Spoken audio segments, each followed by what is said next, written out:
Good day everyone, my name is Mikayuko Hililio from BSc 16 and today I'm going to discuss about the rational choice theory and routine activity theory.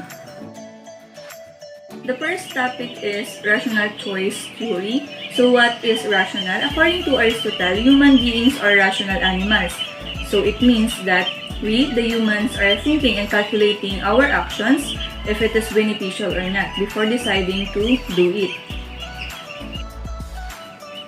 Rational choice theory developed through the influence of classical theories that was founded by Bentham and Beccaria, wherein their concepts are punishment should be imposed to serve as prevention, and also the concept of free will, that people have the rights to choose what their actions that will bring them pleasure or happiness.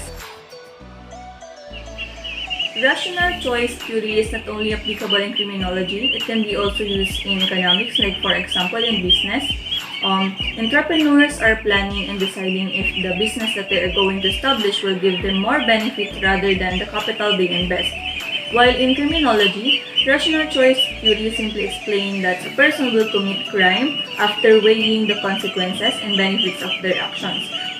So, for example, Juan de la Cruz needs money, so he decides to commit robbery or theft. But before he conducts the crime, he rationalizes everything, and if the possible result of his action will let him gain more and acquire something rather than being punished, therefore he will commit the crime. Next are the two main proponents of rational choice theory. This theory was designed by Derek Cornish and Ronald Clark to assist in thinking about situational crime prevention. Clark and Cornish assumed that offenders consider the three elements to commit or not to commit the crime, which are the type of crime, time and place of crime, and also the target. What are those factors that affect the rational thinking of a person? First is the personal factors. There are always a reason why a certain people or certain person tends to commit crime. It's either personal needs like money or heat of passion to take revenge to someone. Included also in personal factors is the expertise of the offender or having the ability and skill in committing crime. Second factor is the situational factors. It is the availability, security measure, and the police presence in the area of the crimes. The situation also influences the rational thinking of a person that wants to commit crime. If the target or possible victim is highly secured or the place was guarded by police or other authority, therefore he will end up not committing the crime. The third one is the background factors. It is about the offender's personal backgrounds. Consensus theories generally accepted the fact that crime rates were higher among the lower social classes, and some of the offender ay hindi nakapagtapos ng pag-aaral, and even the environment where they live influence a person to commit crime. So in here, it talks about the needs of would-be criminal, kung saan ginamit ang Maslow hierarchy of needs, at sa pinakababa nito makikita natin ang physiological needs, including the survival needs like food, need for sleep, shelter, and reproduction. At kung wala ang isang tao ng mga basic needs na ito, may tendency na may encourage siyang mag-commit ng crime for easy gain. Kaysa nga naman magtrabaho, bakit hindi na lang siya magnakaw sa isang tindahan na walang CCTV o kaya ay mababa ang security level? So, but remember, wag gagayahin because it is a violation to law and a wrong decision. Although for the offender, it is the most easiest way to gain and to give pleasure for himself. Crime is inevitable event. Kaya naman may mga crime policy or criminal policy that is proposed to change the mindset of the offenders or former criminals to be more rational when it comes to making decisions.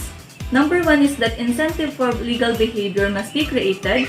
It simply tells that legal behavior should be given a reward. Number two is access to criminal activity must be blocked in order to limit the decision-making situation from the outset to conforming activities. Number three is calling for deterrent, wherein the punishment being imposed should discourage members of society from committing criminal acts out of fear of punishment. Rational choice theory is both offender and offense-specific crime. When we say offender-specific crime, it focuses on the offender's ability if he can able to commit the crime without being caught. It is the ability of the offender or person to commit a crime. Like for example, yung mga mayayaman, nag-hire sila ng mga professional killers or highly skilled person na walang takot sa pag-commit ng crime.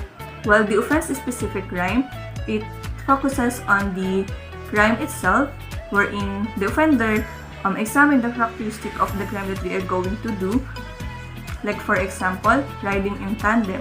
Hindi naman sila basta-basta sasakay sa motor at mga hablot ng bag or gamit ng mga tao. Before they commit the crime, they plan it by looking at the place na walang pulis nagbabantay or walang pulis na nagpapatrol.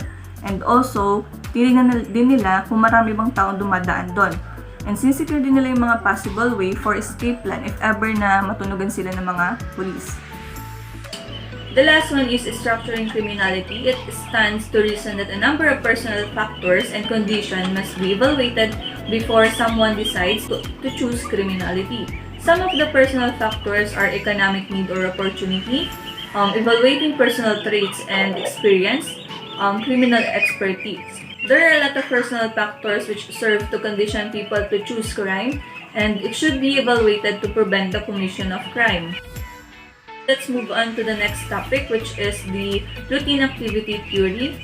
For a brief description of routine activity theory, it is one of the main theories of environmental criminology. It differs from a majority of criminological theories, which focus on explaining why some people commit crimes rather than how criminal events are produced. The focus of routine activity theory is the study of crime as an event, wherein it highlights the relation to space and time and emphasizing its ecological nature and implication thereof.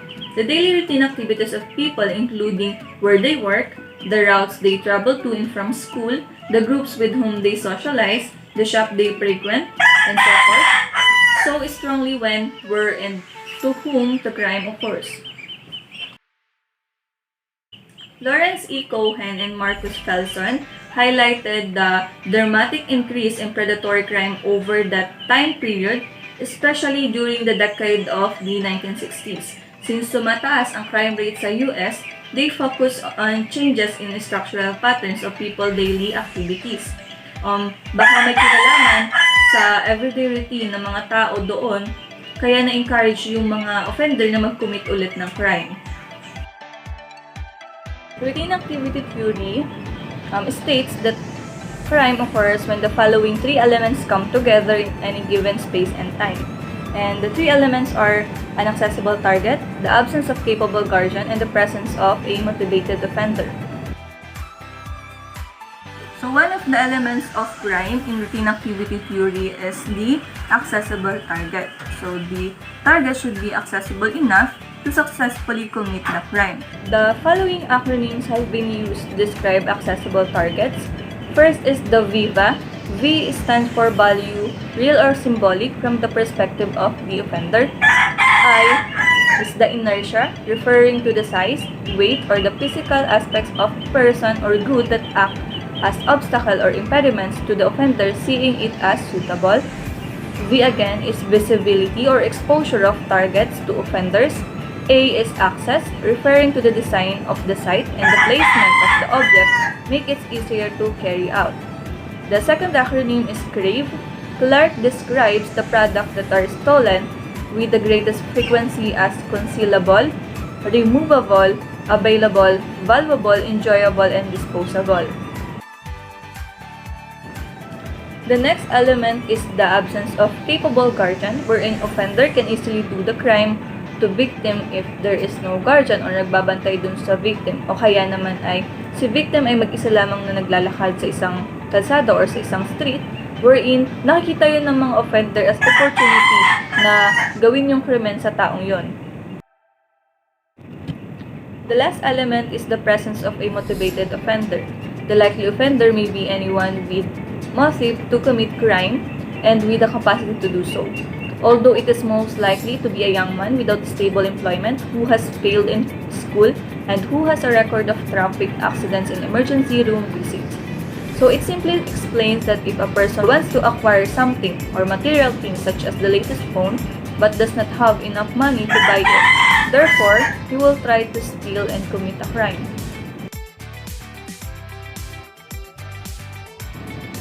Crime triangle is also called as problem analysis triangle, wherein it introduces an important tool in crime analysis. The crime triangle analyzes both the elements of crime and potential responses or intervention for each of the elements of crime. Kanina nakita natin ang elements of crime, and here in crime analysis or crime triangle, nasa loob niya yung three elements, wherein the outer part serve as the controller that will prevent crime. The controllers are the handlers, guardian, and manager that will supervise the offender, the target, in the place to avoid the crime to happen. Lifestyle factors that correlate with victimization are the demographic, social activities, alcohol and drug use, economic status, and community structural variables. And demographic, tinutukoy nito yung mga taong kadalasang nabibiktima or kung saang lugar or area may nangyayaring krimen. For example, research usually finds that married individuals are less likely to be victimized rather than single people. Why? It is because single person like teenagers are fond of socializing other people. At mas kadalasan ay nasa labas sila or nasa galaan kung saan hindi na nila nakikilala kung sino ba yung mga nakakasalamuhan nila. In social activities, the routines of people's life, such as going to shopping malls, eating out frequently, participating in school-related clubs and organizations, are related to some types of criminal victimization. Next is the alcohol and drug use. There is always crime happening which is associated with the influence of drugs and alcohol. Another factor is the economic status. And the last one is the community structural variables. Sometimes within the vicinity of the community where we belong and live, ay nandoon din nakatira ang mga possible offender. It is highly recommended that you should be aware of the people that surround you. Situational crime prevention. Criminal acts will be avoided if the potential targets are carefully guarded, the means to commit crime are controlled, and the potential offenders are carefully monitored. So it simply tells that if one of the elements of crime is missing, therefore, the offender would not commit a crime. One of the example of defensible space is putting CCTV camera in every street to monitor the people.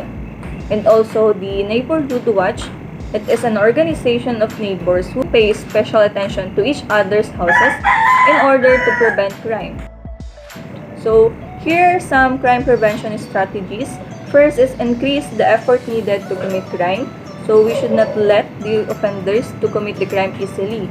Second is increase the risk of committing crime. The punishment should threaten the people or the community and bring them fear so that they will not even try to commit crime. Third is reduce the rewards of crime. Fourth is induce guilt and increase shame. Example of this situation is yung nangyari sa mga drug addicts kung saan nilalagyan sila ng mga karatula na nakalagay, "Adik ako, wag tularan."